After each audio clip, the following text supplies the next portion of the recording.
Pinakamamahal namin Diyos, aming Yahweh El Shaddai, pinupuri ka namin, pinuluwalhati, pinasasalamatan, dinadakila, sinasamba ang iyong banal at makapangyarihang pangalan. Salamat po, Ama, sa biyayang kaligtasan, sa patuloy mong paggamay sa bawat sa amin. Dalayan po, Ama, na sa hapon at kumilos ka na may kalakasan, maghaling ka sa aming buhay. At muli, kausapin mo kami lahat na nandito, Ama, sa gawain mo, at dalayan po sundan mo na yung himalakad at kapapaladhan, ang mensahe po yung ating pagsasalunan. Diyos, gamitin mo ang likod mo, mightily, boldly, and powerfully, kasama po ang iyong mga awit. At Diyos, dalayan po punuin mo ng kalwalhatian ng lugar nito, maranasan ka namin, kasama tumagal yung kapangyarihan sa lahat ng mga kapitbahay na makarinig ng mensahe ng Ama. Ito pa kami sabot na langit sa pangalan ni Jesus, sa ngalan ng Ama, ng Anak at ng Espiritu Santo. Ating purihin ang Panginoon. Hallelujah.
gospel is Matthew chapter 28, verses 16 to 20.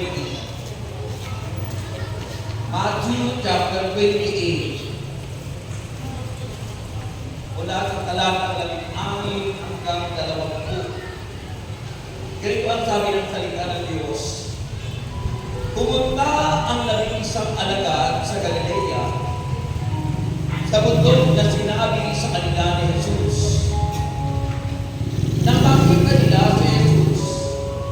Siya ay sinamba nila. Subalit may ilan sa kanila ang nag-alinlangan. Lumapit si Jesus at sinabi sa kanila, ibinigay na sa akin ang lahat ng kapangyarihan sa langit at sa lupa. Kaya tumayo kayo, gawin ninyong alagad ko ang mga tao sa lahat ng mga bansa. Bautismuhan ninyo sila sa pangalan ng Ama at ng Anak at ng Espiritu Santo. Turuan ninyo silang sumunod sa lahat ng iniuutos ko sa inyo. Tandaan ninyo, ako'y laging kasama ninyo hanggang katapusan ng sanlibutan. Ang mabuting balita ng ating kaligtasan. Pumingin ang Diyos. Isang day is the solemnity of the Blessed Trinity. Kaya awitin natin ngayon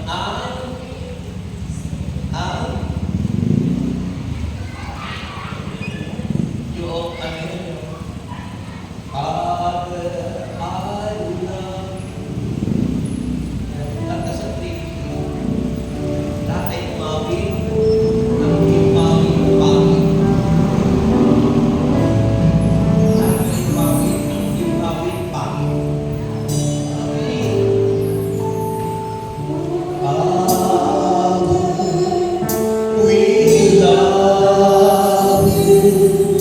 We praise you, we adore you. Glorify thy name in all the earth.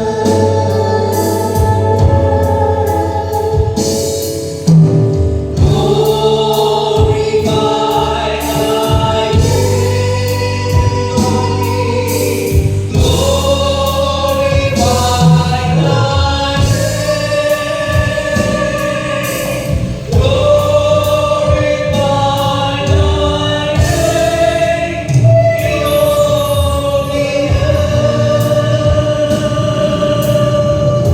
Jesus, I love you. We love you. We praise you. We adore.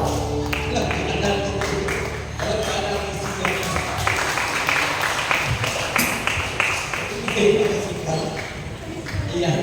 Magandang gabi po. Meron po ako nakita hindi sumagot. Kaya ulitin ko kasi po, pag hindi ko inulit, kung hindi sumagot o hindi po. Kaya ulitin ko po. Nakita ko kasi hindi sumagot eh. Okay? Magandang gabi po sa inyong lahat. Dahil kayo natin sumagot, answer prayer na kayo lahat. Amen. Okay? Hindi na kayo makupo sa nabahanan ng presensya ng Diyos. Yan. Ako nagtataka kung bakit kayo magaganda. Ako pinagtataka kung bakit tuwing pupunta ako rito, lahat ako naniligaw. Kahit na ako nag-google, saan ako pinapapunta. Useless yung Google na ginagamit ko. Yung Google. Tawag ko, hindi iba yung ways. Google Map. Iba talaga. Madalas, every time na ako pupunta rito, lahat ako naniligaw. Saan ako dinadala. Eh, kung nagtanong-tanong na lang ako kung saan yung danger. Kaya doon ako nandun sa tubig doon. Nakarating naman. Kaya at least, narating ko ang rain yun. May pinagtanungan ako, siguro akala ako ay yung naging experiment ko, akala yung nagbibigay ng pera, di ba? Kaya maraming experimental sa social media. Naglapitan yung mga gwapong bata. Mga gwapo talaga yung mga bata lumapit sa akin. Tapos ang tawag ko, sir, ako ito, itinuro sa akin. Sige po, ingat po kayo, ha? Para siguro bigyan ko sa libo. Okay, magandang gabi po sa inyong lahat. Yung sumagot po ulit, may bonus kay Lord. Ang ganda po ng ating pag-usapan ngayon, yung Christ mission at yung solemnity of Trinity. Bakit po ba may Trinity? Bakit po ba may tatlong persona sa isang Diyos?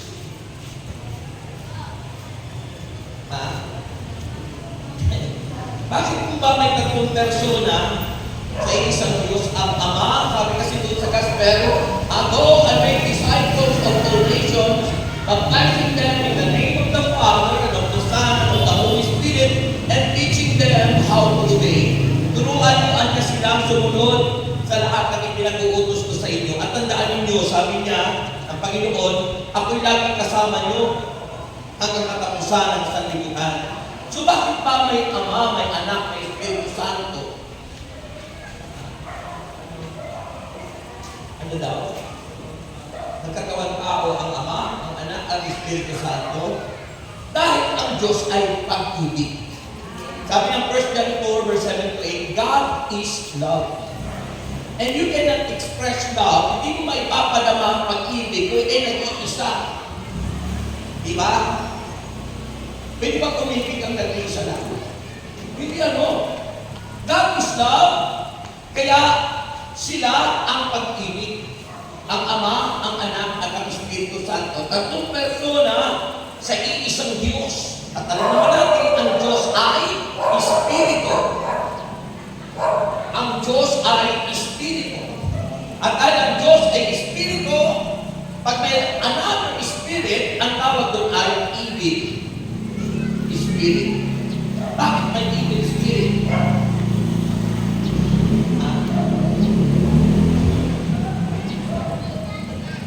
Ang evil ay iba sa devil.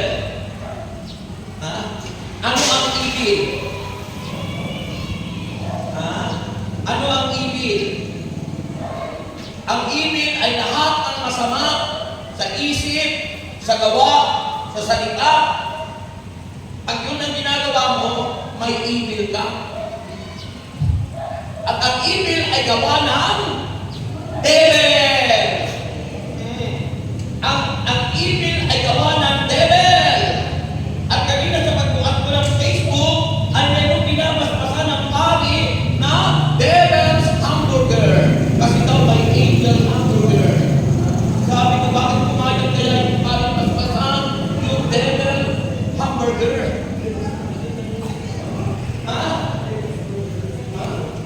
Devil nga. Devil burger. Eh bakit pumayag yung pinapaspasan? Una, bakit ka pumayag? Eh kasi malaki ang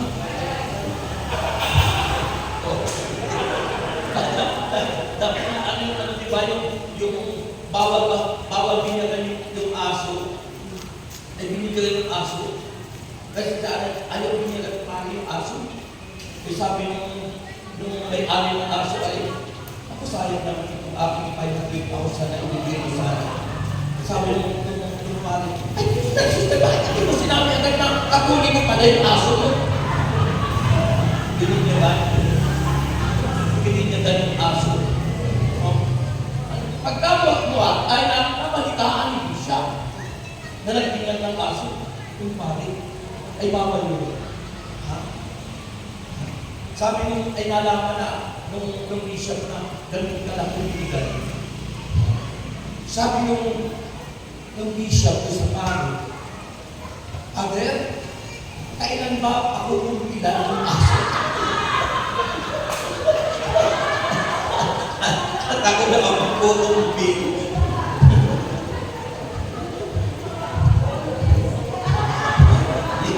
Mga kapatid, minsan, sabi ni Propeta Hosea, Hosea chapter 4, verse 6, "My people are perished and destroyed for their lack of knowledge." Ang aking bayan ay napapahamak at nakamamatay dahil sa kanilang kamangmangan. Pag sinabing ignorant, kamangmangan, ibig sabihin ignorant. Ang ibig sabihin ng ignorant, bubo ka. Wala kang alam. At masakit kapag ikaw ay naging bubo. Sino sa inyo ang bubo? Wala, di ba? Ayaw ni Lord.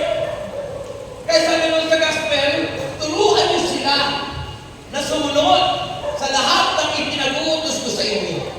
At tandaan niyo niya, ako laging kasama niyo hanggang katapusan ng sanlibutan. Maraming Katoliko hindi po alam yung Trinity. Hindi alam. May tatlong persona sa isang Diyos. Mayroon mga nagtuturo, manifestation in one God. Mali po yung turo yun. Yung manifestation, hindi po yun. Ang persona po, tatlong personalidad sa iisang pagka-Diyos. Ang Diyos ay iisa lang dahil ang Diyos ay Espiritu na sumasa Ama, sumasa Anak, at sumasa Espiritu Santo. Sila ay tatlong personalidad. Tulad rin naman natin. Tayo may tatlong personalidad. Eh, wala kayo doon. Ha? Pag hindi mo alam, ignorant tayo. Diba? Bakit? Tayo tatlo at tinatawag na tripartite person. Bakit? We have body. May katawan ka. You have soul and you have spirit. That spirit is life. Ang buhay ay espiritu. Belongs to you. Diba? Sabi ng John 14:6, I am the way, the truth, and the life. Jesus is our life. Si Kristo yung ating buhay. Amen. Ang tatlong persona ay may kanyang-kanyang panahon na ginawa. The Father, the Creator, ang God the Son is the Savior, at ang God the Holy Spirit is the Redeemer. Si Jesus ay Savior and Redeemer. Ang Holy Spirit is the Sanctifier. Alam mo, bakit sabihin ng Sanctifier? Nagpapabanal. Kasi ayaw ng Diyos na tayo mapunta lahat sa impyerno. Kaya yung tatangkid ng devil, naku, nakakatakot kumain mo. Devil hamburger. Nakakakain yun. Kaya kami ang binibili ay angel hamburger. Oo. Buy one take one pag may card ka. Pag may card ka lang. Diba? Nakakatakot yata yung kainin ng devil. Devil burger. Paano sa langit ko? May pagkano sa impyerno. Mga kapatid. Diba? Alam mo ang demonyo, nagpapakansin. Hindi alam ng tao, uudyukan ang gamitin yung pangalan niya para mapansin ang demonyo. Alam niyo po, sa panahon ngayon, ang demonyo nag-work right for time. Kaya pag hindi po tayo marunong at wala tayong alam, mapapagamit ka, magagamit ka ng demonyo. Saan yung gustong magpagamit? Sa Diyos o sa demonyo? Kaya magsikap kayo maglingkod sa Diyos. Kasi na kayo maglingkod sa Diyos, pagdating ang panahon, gagamitin ng demonyo yan. Kaya mahalaga maglingkod sa Diyos. Kaya sabihin nyo sa inyong mga tender, naku, maglingkod na kayo sa Diyos, baka dati ang panahon gamitin kayo ng demonyo. Kaya hindi na sabihin sa inyong mga anak. Alam nyo, mayroon po nagpa-counseling sa aking mag-ina sa Batangas sa area ko.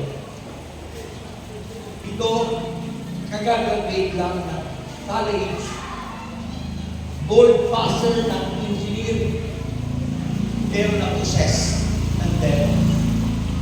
Alam mo kung ano yung pinatunan ng pagka-possess niya? Internet. Nakakapusok po ang internet. Lalo na yung mga games at yung mga may paspas ng demonyo yan. Lalo na yung mahihilig ng magsuot ng ukay-ukay. Yung mga nagsusuot ng ukay-ukay, isipin mo, hindi ka nag-iisa. Dahil yung espiritu ng ano nandun sa kasama mo. Totoo. Yan ang sabi sa amin nung exorcist na nagturo sa amin. Pag dinili ka, yan ang masamang bumili ka nun, i-rebuke mo. I-rebuke mo. Palayasin mo ang demonyo. Sabi ng pari, gusto na nabasa ko sa Facebook na nagtuturo ng exorcism. Doon na yun sa parokya ko. Nagpupunyon yun yung mga parishioner, ang suot ay yung kursi-kursi, tas dito ko maswerte maraming kulay, na ang nakalagay ko na image ay yung dragon at ang leon. Ulo ay dragon, katawan ay leon. Si Satanas yun. Sa Book of Revelation. Pag wala kang alam, naka-display pa sa bahay mo, tunsoy. Alam mo lahat ng yan, you are encouraging o yung tinatawag na doorways of evil. Pag sinabing doorways, you are inviting evil in your house. Nag-i-invite ka kapag may nakadikit kayo kung ano-ano, lalo na yung mga regalo sa inyo na kaibigan nyo, mga ganun ko ang dili. Sabi niyo ba, hindi mo masama, alam ko hindi masama. Eh, may masamang espiritu yun. Ayun mo. Yung kasama ko, ano sa mundo, atin-atin na yung kahit pareho yung kasama. Eh, yung kasama ko, ang dami kaibigan mo pa. Eh, mga dami mo. Eh, nagtalong beses ako ng seminar na ako, exorcism. Hindi ka alam. Bigay sa kanya sa anak ko. Kung dito sa pag, pinapay ko ba? Hindi naman nila napapansin nila. Kung dumating ng mga ilang araw, kahapon lang sinamali. Sabi ko, ano na? Kaya nagkakaroon ka ng sakit minsan, kaya nagkakaroon ka ganyan. Kasi may mga regalo sa iyo, doorways of TV. Napag-alalang ako namin yun. Kaya alam mo, sabi ko, pinapin ko na lahat. Natuwa lang. Alam ko, pinagalitan. Eh kung nagalit sa akin, ay pinagalitan niya si Kristo. Kasi di ba, nasa sa akin ang Panginoon. Di ba? Whatever you give to the least of your brothers and sisters, sabi ng Bible, you did it unto me. Ano man ang ginawa mo sa iyong kapwa, ginawa mo kay Jesus. Wala akong pausap. Purihin ng Diyos.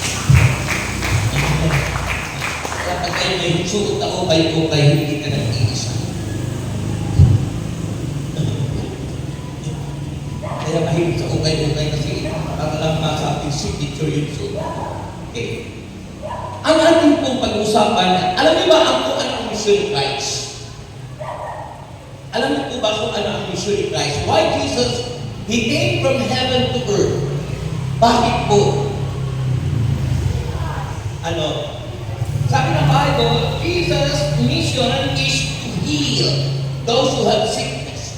Pagalingin ang lahat ng may mga sakit. Dahil ang sakit ay hindi mula sa Diyos. Ang sakit ay bunga ng kasalanan at sometimes ang sakit ay pagsubok na inaalaw ng Diyos sa atin para malaman kung gaano ka katatag at katibay sumampalataya sa ating Panginoong Jesus. Kaya dalawa lang yun. Maaaring ang sakit mo dahil kayo nagkasala or God allowed those things to happen to you. Bakit? Kasi tinites ka niya. Kung ikaw nga ay matatag at di mo siya ipagpapalit. Minsan hanggang awit na lang tayo. Di kita maipagpapalit, pero may tuksoy. Di lang natin may pagpapalit ang Diyos, pero ang dami natin inaasahang iba. Liban sa Diyos. Lumahilig tumayan ng weapon, lumahilig magsugal. Sabi ng Bible, Romans 12:2, do not conform any longer to the pattern of this world because we are Christian. Dapat sa Diyos tayo aasa at walang ibang aasahan ano ng sanlibutan. Alam mo yung nangyari doon sa ano, doon sa nagpa-counseling sa akin na mag-ina. Na-process. Alam mo, ginawa niya, dinala niya sa rehab. Hindi naman atin. Pero may rehabilitation. Dinala doon sa rehab. Kasi na-apit po doon sa internet. Bukod pa doon sa mga game na di umano ay kumikita ng pera, pumapasok sa GCash. O bakit sabihin ng GCash? Ano po ba ibig sabihin ng GCash? Ibig sabihin ng G is God. God is cash. Ang Diyos ng mundo ngayon ay pera. Diba sabi ng Biblia? Kapag doon na nakapokus ka sa pera, Diyos-Diyosan mo na yung pera. Hindi masama ang pera, pero ang magmahal at umibig sa pera, ano ba bakit umiibig ang tao sa pera? Kung may lumapit sa'yo, nanghihirap sa'yo, mayroon ka naman pera. Wala talaga. Wala talaga ako. Mas mahal mo yung pera kaysa doon sa tao.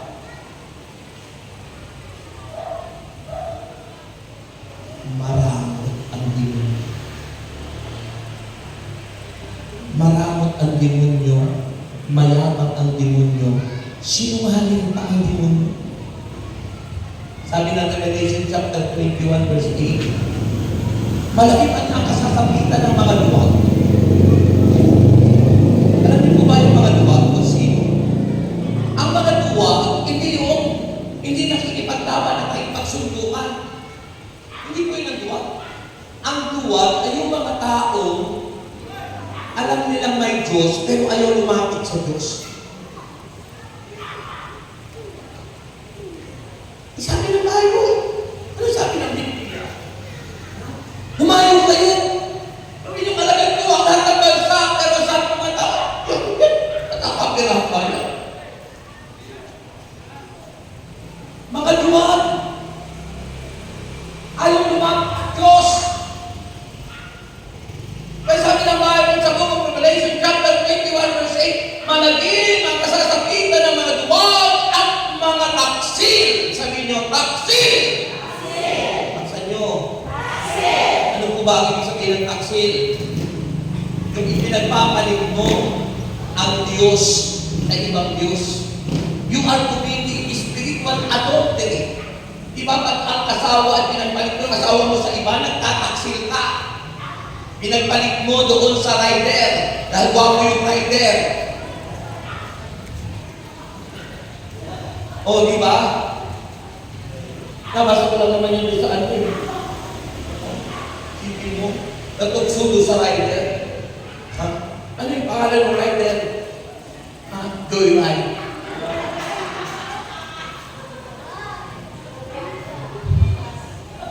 Sipin mo mga kapatid, pag pinagpapalit natin ang Diyos sa iba, you are committing spiritual adultery.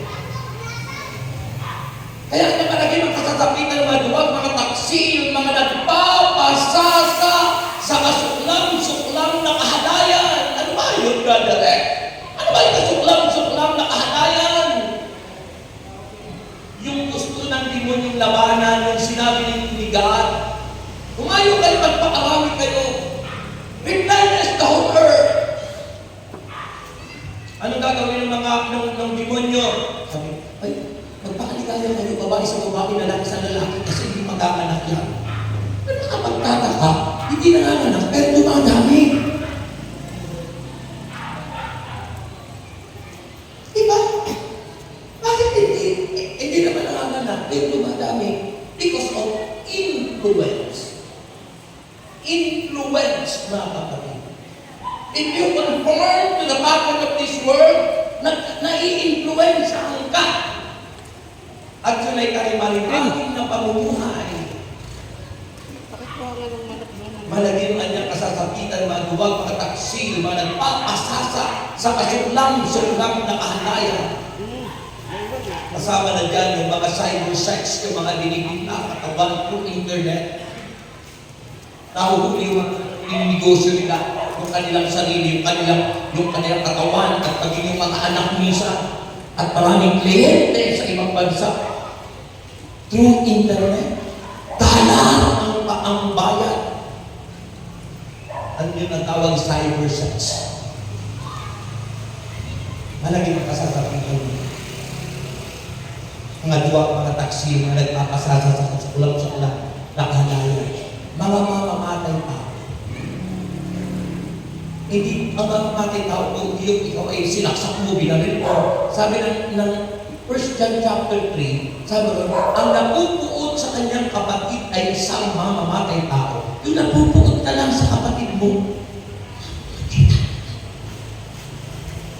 Wah, pala yun eh. Nagkinuputan ka. Ikabi na ka sa mamamatay tao. O may kuputan ka.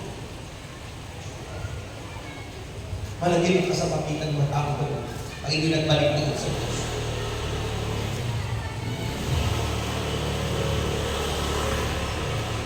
Malagim ka sa papitan ng mga duwag, mga taksil, mga nagpapasasa sa kasuklam-suklam na kahalayan, mga mamamatay tao,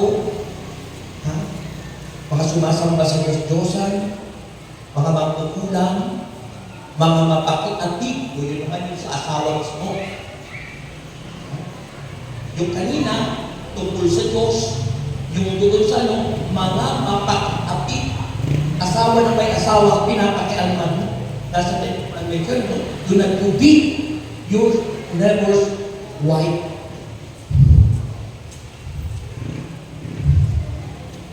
Sa English, do not commit. Sa Tagalog, huwag mong kumabit. Sa English, do not commit. Sa Tagalog, do not commit. Your neighbor's wife.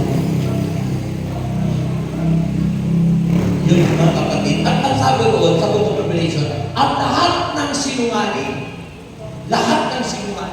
sabi roon sa Revelation 21 verse 8, sila'y ibubulig sa lawa ng naglalagablab na asupre na siyang ikalawang kamatayan. Sipin mo nun, ibubulig ka sa lawa, ang lawa, dagat-dagat ang apoy. At yun ang impyerno. Lawa na naglalagablab na apoy, na asupre. Alam mo, asupre, parang yung alkitran, parang yung asfalto. Na yung rider ay dumaan doon sa may sipay, bagong lagay pa lang yung asfalto. Ano yung tignan tupuan yung rider na yun, may angkas pa ng babae na kaganda. Naku! Eh, pag dumikit siya doon sa asfalto, naku, panik ang lahat ng katawan na nun. Sa init to. Ganun po ang, ibubulit ang taong mga ganun. Kaya mahalaga po yung sinabi ni Jesus. Ang inuutos sa atin ko, hindi sinabi, stop! Yan na lang kayo sa bahay nyo. Matulog na lang kayo, matulog. Sabi ng Panginoon, go! And make disciples of all nations. Gawin yung alagad ko ang lahat ng bansa.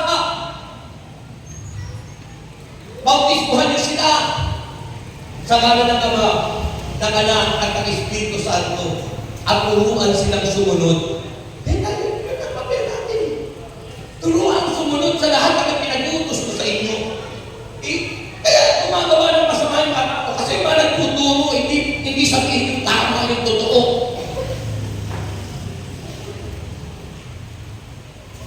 Hindi ko magtuturo ako dito. Di okay lang yung sister. Magsinungaling ka. Hindi ka pala magsis ka lang magkakaroon sa lahat. White lies yun. Ang katuhanan, kapag tayo nagsisinungaling at bigla tayo namatay, impyerno na tayo. Kaya ang sabi ng Bible, maging handa tayo. Kasi kung tayo hindi nakahanda, hindi tayo nagbabalik loob sa Diyos, hindi tayo nagsisisi, hindi tayo hindi ng tawad sa Diyos, bigla kang namatay at hindi ka na nagising. Ilalagay ka sa isang kahon. Iiyakan pa ng iyong mga sa bulan. Inahiga ako!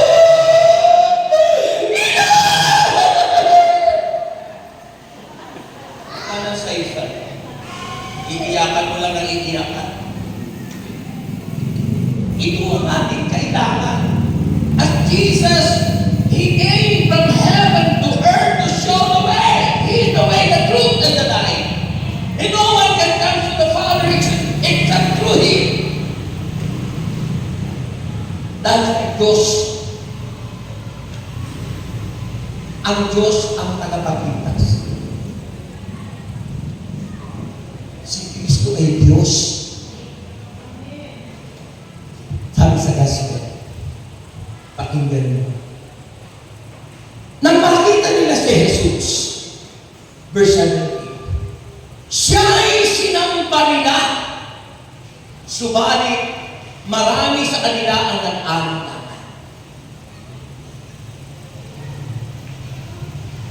Sinamba si Kristo. Nung lahat ng nakakakilala na si Kristo ay Diyos, sinamba nila. Pero marami sa kanila hindi sumamba kay Jesus dahil nag-aalala. Iba po ang worship, ang pagsambay para sa Diyos na. Worship is for God's alone. Veneration is for the same. Ang pag-respeto ay sa mga tao, sa mga santo. Pero ang pagsamba ay para sa Diyos na. Mahina. Mahina. Sinamba nila ang Panginoon. If they believe that truly Jesus is God. Sabi naman ng John 1:1, di ba? Sabi ng John chapter 1 verse 1, in the beginning was the Word. And the Word was with God. And the Word was God. Sa pasimula pa'y napunan niyang salita kasama ng Diyos ang salita. At ang salita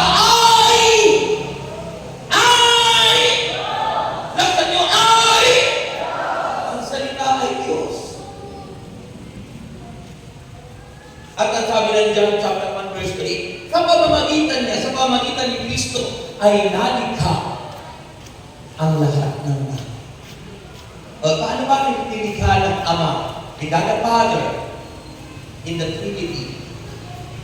Sabi ni God the Father ni Yahweh, let there be light. It's a spoken word, salita, that in the beginning, Jesus is that word. Si Kristo yun. Sabi ni Yahweh, let there be light. Magkaroon liwanag, nagkaroon na. Maghiwalay ang tubig at ang lupa. Magkaroon ng mga puno. Magkaroon ng mga isda. Magkaroon ng lahat ng kailangan ng tao. At nagkaroon na. Dahil sabi ng Bible, sa John chapter 1 verse 3, sa pamamagitan ni Kristo, nalikha ang lahat ng bagay. Sa pamamagitan ng salita na nagkatawang tao. In the beginning was the Word. Jesus in the beginning was the Word. Sa pasimula si Kristo, hindi pa pinakikita kung sino si Kristo sa lumang tipan. Ngunit ang sabi ng lumang tipan, in the beginning, sa pasimula, si Kristo ang salita.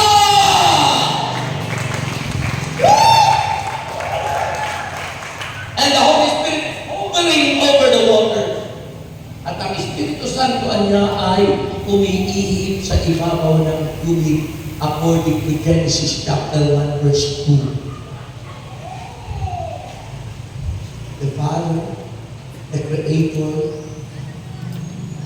through the powerful Word of God. Ang tawag po doon sa spoken word ay Rema. Sabihin niyo, Rema. R-H-I-M-A. Rema. R-H-T tayo. Ito ay Rema. Ang ibig sabihin ng Rema, it penetrates in our hearts. Dumadaloy. Dumadaloy sa atin. Bumapasok sa atin. Na-absorb natin. Ang tawag doon ay Rema. spoken word. Sinalita ng Ama. Ang Biblia is written word. Ang tawag ko dun ay Logos. L-O-T-O-S. Logos. Ang ibig sabihin ng Logos, nasusulat. Biblia. Logos. Pag spoken word, Rema. Pag living word is Jesus Christ. And the word became flesh and dwelt among us. John chapter 1 verse 14. At nagkatawan tao ang salita at nakipamayan sa atin. Para ano? Para ipakilala ni Kristo kung sino ang Diyos. Amen. At ang sabi ng banal na kasulatan, ang sino mang tumatanggap kay Kristo ay tumatanggap sa nagsugo sa akin, ang Ama. At ang sino mang nakakita sa anak ay nakakita na sa Ama. At ang sabi ni Jesus kay Tomas, di yata Tomas, nag-aalangan ka ba? Kasi laging absent si Tomas. Absent sa prayer meeting natin. Marami sa inyo Tomas. O kung babae, Tomasa.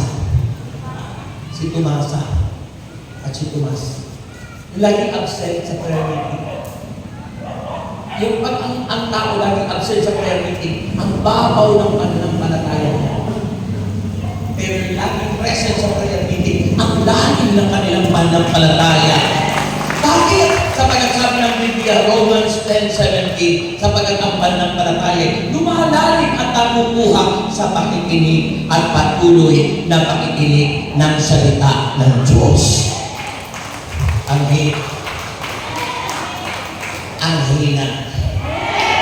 Ang sabi po kasi ni Kristo, yung misyon, inaatang sa atin ng Panginoon. Sabi ni Jesus sa mga disciples, ang tawag sa apostles, ang tawag sa kanila ay mga apostoles. They were the eyewitness. Sila po nakakita mismo kay Jesus, sila yung nakahawak mismo kay Jesus, sila yung nakasalo mismo ni Jesus, at sila yung mismo sinubukan ni Jesus. Mga kapatid, kaya po, tayo, di ba natin nakita si Jesus eh? Sino ang nakita kay Jesus? Yung mga apostol.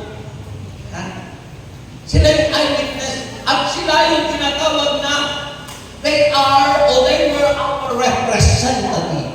Sila yung ating representative on the time. Kung ano yung sinabi ni Kristo sa kanila, yun ay sinabi na rin para sa ating lahat. Ang hina. Kaya sabi ni Jesus, humayo kayo at gawin yung alagad ko ang lahat ng bansa. Pag sinabing alagad, tagasunod. Pag sinabing alagad sa English, disciple. Ang ibig sabihin ng disciples, mga disiplinado, tagasunod ni Kristo. The word disciple came from the root word discipline. Kaya pag disciple ka, you are disciplined people of God. Ikaw ay disiplinado, tagasunod ni Kristo.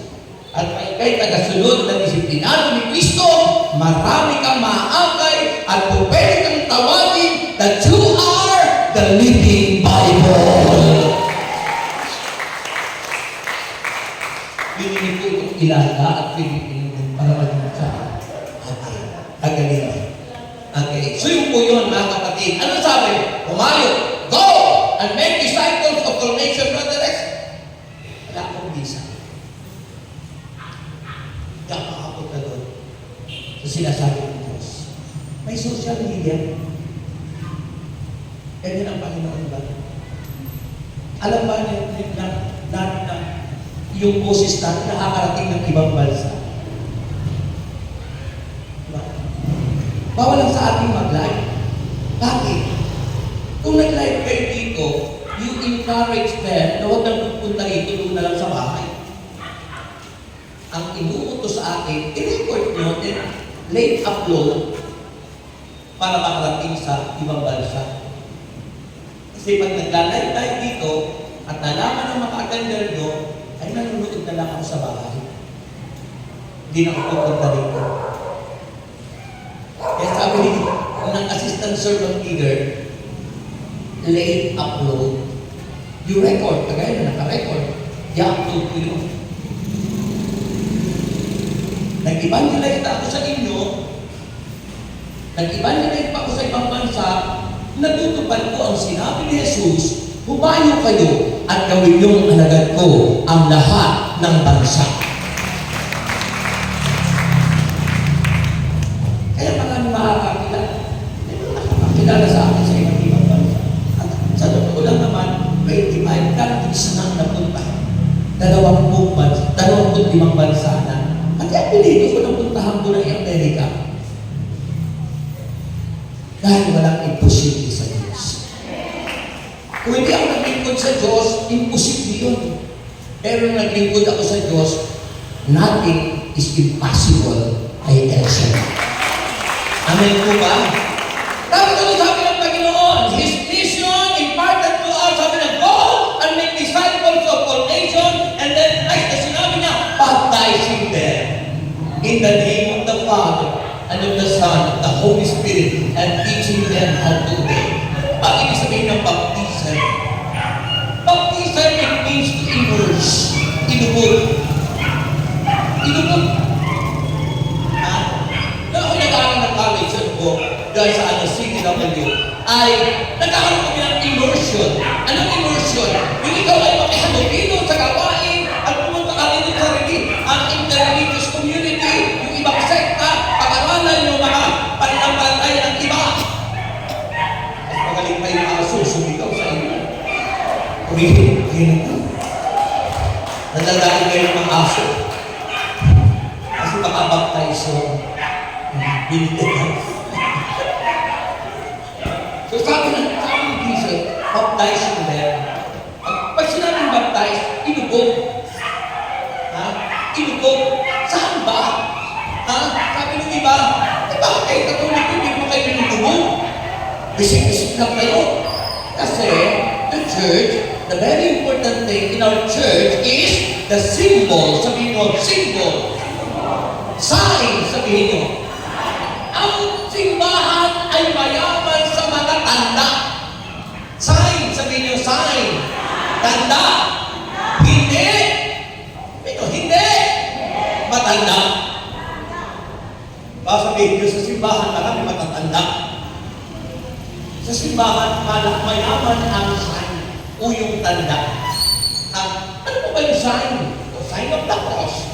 O, ano ba ibig sabihin ng sign of the cross? Na pinapahalagahan natin ang lahat ng mahalaga kay Jesus. Na ang sign of the cross ay nangangahulugan ng pag-ibig, pagmamahal. Sa ating Panginoon, it's a sign that you are truly saved. Tunay na kayo ligtas. Amen! Ay, yung ayaw mag-ano, sign of the cross, kasi ang tinitingnan lang, the other side of the cross. At yung other side of the cross. Yung paglibak. The other side of the cross, ang binigyan ng pansin ng iba, yung dilim, yung parusa sa krus ay isang masamang takot. Pero sa akin, tingnan natin yung the positive side of the cross. Yung iba naman ang tinignan nila, the negative side of the cross. And you know, the positive side of the cross is a sign of love. Nang dahil sa pag-ibig, tayo'y naging tao. Nang dahil sa pag-ibig, nag-iibang ano. Mayroon pag-ibig sa bawat. O diba? John 3:16, for God so loved the world that He gave His only begotten Son. Inakit ni Kristo ang krus. lahat ni Kristo ang krus at naligtas tayo ng dahil sa krus ng Panginoon. Bakit? Bakit, brothers? Kasi lahat si Kristo man hindi ipapako, wala siyang kasalanan. Dahil sa kasalanan ng bawat isa sa atin, kaya siya nakako sa krus. Dahil ang parusa sa krus doon sa mga Hudyo ay pag-isang makasalanan. Si Kristo ang nag-ako ng lahat ng kasalanan natin. That's why the positive side of the cross is now pag-ibig. Eh sabi ni San Pablo, yung namumuhay sa krus ni Kristo. Diba? Sa ating mga sumasampalataya kay Kristo, ang krus ng Panginoon ay ating kapangyarihan. Ano yung sign? The sign is the water. Sabi ng baptizing them in the name of the Father, Son, and the Holy Spirit, water symbolizing the presence of God, the Holy Spirit, and the Word of God. Eh kahit po ang tao'y lunurin mo pa doon sa dagat para matupad na ang bautismong lubog at sasabihin, oh, nakita mo na sa Panginoon, di po, nakita mo. Eh nagsisinungaling ka pa para lang hindi ka ilulog ng ilulog. Uy, nakita ko na ang Panginoon. Tinuturuan ka magsinungaling. Ano makikita doon sa ilalim ng dagat? Sa tubig sa swimming pool. Ilubog tayo sa salita ng Diyos. The living water and the presence of the Holy Spirit symbolizing the water of life. Kaya tayo, pag nangangaral tayo, yun ang sabi ng Panginoon, baptizing them. Ilubog natin ang mga tao sa salita ng Diyos. At kapag lubog tayo sa salita ng Diyos, minsan hanggang kanta na lang Baba sa presensya mo, Baba sa iyong salita. Hindi hindi mababa sa salita ng Diyos. Hanggang awit na lang. Dapat matupay yung sabi ng Panginoon. Always kumain mo siya. Ibig sabihin, lubog sa tubig. Anong tubig? Not an ordinary water, but the water of life that representing the powerful Word of God. Sabi ng Hebreo chapter 4 verse 12, ang salita ng Diyos ay buhay, mabisa, kagaya ng taba, nagtitagay-dahig, tumatagos sa mga kasukasuan, sa mga buto, sa mga utak ng tao, natataho, nalalaman ang mga iniisip natin. Ganun ka-powerful ang salita ng Diyos. Eh, nililiteral nila, ilubog sa tubig. Kagaya natin ang bautismo, Juan Bautista, inilubog sa River of Jordan. Ay, dito nyo dalahin sa River of Jordan, kung talagang gusto nyo literal. Eh, kung dito lang sa swimming pool sa mga dagat-dagat, hindi pa natin nasunod si Lord. Dahil ang bautismo ni Kristo sa River of Jordan, narating ko na yun. At nailubog na ako sa River of Jordan. Pinagpaklat ng mga isdalo pa ako. Eh bakit ba direct may pinakalat yung paa mo? Dahil may alipunga.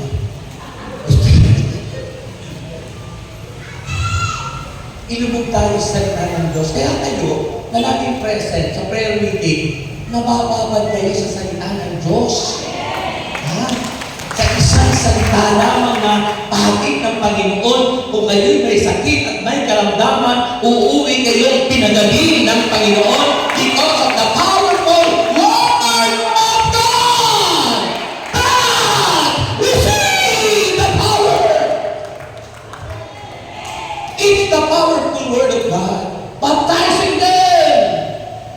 It means to immerse in the Word of God, to immerse in the presence of God, the Holy Spirit.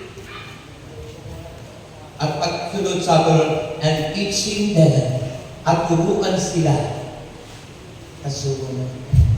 Baliktad sa iba, sa kanila, tuturuan muna bago babautismohan. Sa atin, sinusundan din yung sinabi ni Kristo sa Mateo 28. Bautismohan muna bago turuan. Eh sabi sa akin, bakit kayo mga bata pa lang pinabautismohan? bata pa lang, binautis mo naman. Ano ba masama? Bakit hindi gayahin kami? Ibautismuhan mo rin yung bata mo. Bakit kailangan bautismuhan? Kasi, ang bautismo ay tanda ng pakikipag-isa sa Panginoon. So that you become a member of the Church of Christ. Ano bang Church of Christ? Yung itinatag ni Cristo, Mateo 18:16. Ano ba yung sinasabi ko? And you are Peter, and upon this rock, I will build my church. At ikaw ay Pedro. Ikaw ay Pedro. Sa ibabaw ng batong ito'y ipatayo ko ang aking iglesia. Kaninong iglesia? Kanino? Iglesia ni Cristo na sinabi niya taong 33 AD. Hindi 19th century, but sinabi niya 33 AD. Ano ang AD? Anno Domini, Year of the Lord. So, maliwanag, kaya tayo nagbabautismo sa mga bata pa kasi tao na yan, hindi yan dugo, hindi yan aso, hindi yan hayop. And to be baptized, it means to become a member of the Church of Christ. The Church of Christ that built upon Peter. And that upon Peter, then ay sinabi niya ng taong 33 AD. At sinabi ni Jesus, walang masama mga pananay dito. Kaya hanggang ngayon, mula noon hanggang ngayon, nandyan. At yun ang importance. Marami kasi nag-El Shaddai, pero hindi sold sa Church of Christ. El Shaddai, pero ang puso niya divided. May pagka-Protestant, may pagka-Katoliko, kaya hindi niya alam yung kanyang natatayo. Hindi niya alam. Kaya dapat mo alam. Sabi ng ating professor, si Professor Matupol, kailangan meron kang wisdom. Meron kang wisdom, kang may heart, at meron kang knowledge. Pag wala kang knowledge, ignorant. Mamangka. Kaya marami sa El Shaddai member natatangay ng iba kasi walang turo sa knowledge. Hindi nila alam kung ano yung doktrina ng simbahan. Hindi nila alam kung ano. Ano lang ang alam? Yung ikay na-touch. Yung ikaw ay hinipo ni Lord. Napaiyak-iyak.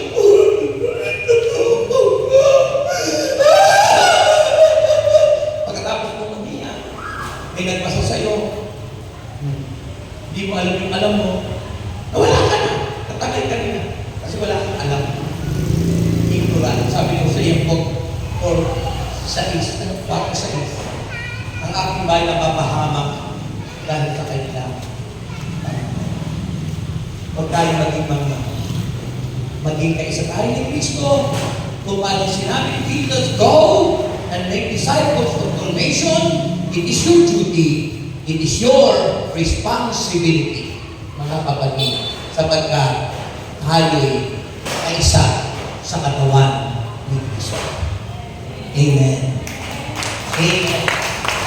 At ano ang sinasabi, tinignan ko na yung orasan ko, tapos na yung kabuuan ng aking sermon o ng aking talk sa susunod na lang.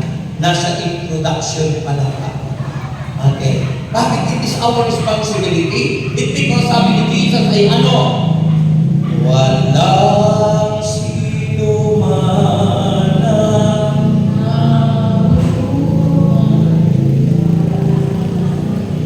okay, tayo na yung lahat.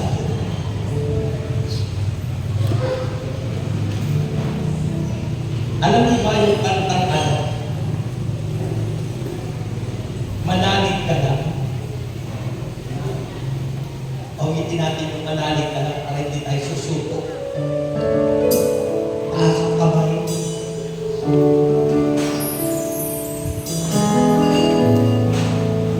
Hallelujah.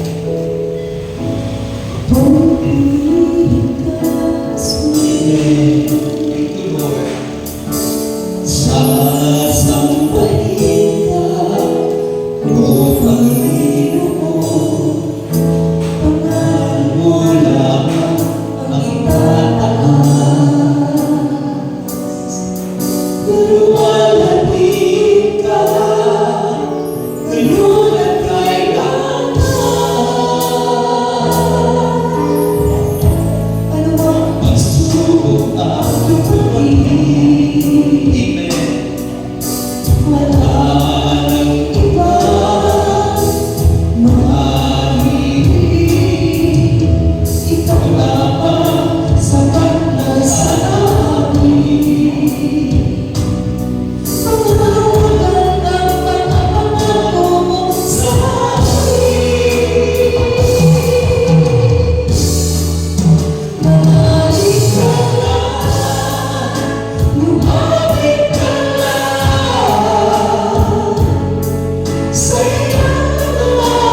And let the Holy Spirit is teaching them how to obey. It's our duty and our responsibility. It is our mission. Jesus imparted. Ibinahagi ni Jesus sa atin ang mission. At tayo na ngayon ang gumagawa. Dahil mo ang kanyang presensya. Dahil mo ang kagalitan. Alam ko may nangyayari na ngayon sa buhay mo. There is something happening to you right now. In the name of Jesus Christ. Pagpalain ka, samahan ka, gabayan ka ng Panginoon. At inaangkin ko, Panginoon, ang pagkakoy ng Diyos, Espiritu Banal, mula ulo hanggang talampakan. Sinasaway ko ang mga uri ng sakit at karamdaman. I rebuke in the name of Jesus Christ of Nazareth, by the power of the Holy Spirit, I rebuke you, Satan! Go! Go! Go! Go! Go! Go! Sitawan mo, pagkakoy ko! Satan, get out! Satan, go! Tatay ng fire! In Jesus Christ's name! In Jesus Christ's name! And Father, cover us with your precious blood. Make us holy, Lord, and worthy in the name of Jesus Christ of Nazareth. At palarin mo po, Panginoon, kami lahat na nandito. Kasama po si Brother Jerry Balse. I claim healing and deliverance in the name of Jesus Christ. At punuin mo po ang aming mga bahagi ng katawan. Punuin mo po na yung Espiritu Banal ang aming puso, aming isip, puso at kalooban. At patuloy kang maghari sa aming buhay. Gayon at magpakailanman. Ang lahat ay magsabi ng Amen. Sabihin mo ngayon, I am healed. Magaling na ako. Sabihin mo, I am strong. Malakas na ako. Sabihin mo ngayon, I am rich. Mayak ako. Sa ngalan ni Jesus. Amen. Sabi ng isang doktor, doon sa aking ipag, yung sakit mo, sa isip mo lang. Sa isip mo lang. Kaya madalas sinasabi ng Sir Gatino, huwag niyo isipin at sabihin, yun ang mangyayari sa inyo. Pag nasa isip niyo kayo mahirap lang na tao, habang panahon kayo maghihirap. Pag inisip niyo kayo ay poor, mananatili kayong poor habang panahon. Pero doon sa Biblia, sabi ron, and the poor say, I am.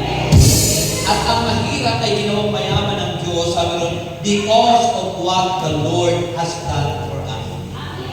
Kaya, iisipin nyo ngayon, lagi kong umaga sila, I am rich, I am strong, I am good health, I am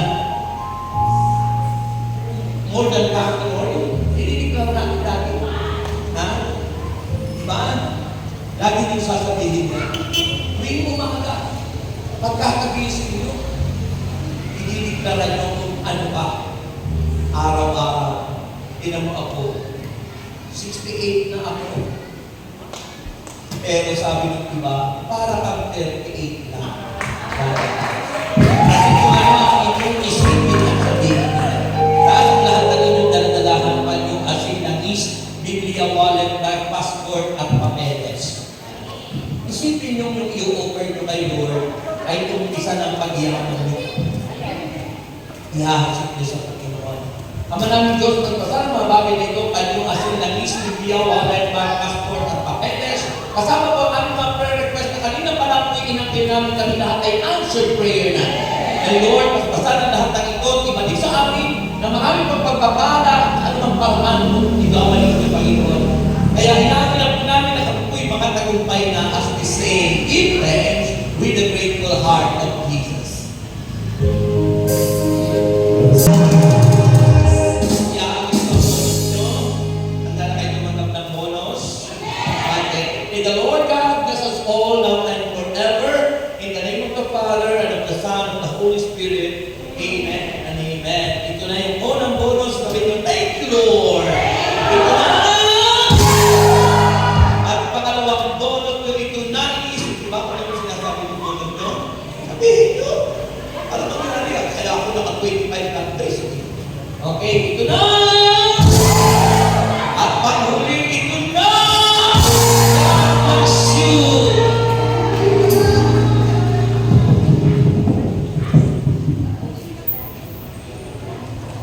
May ano po, may bago ba tayo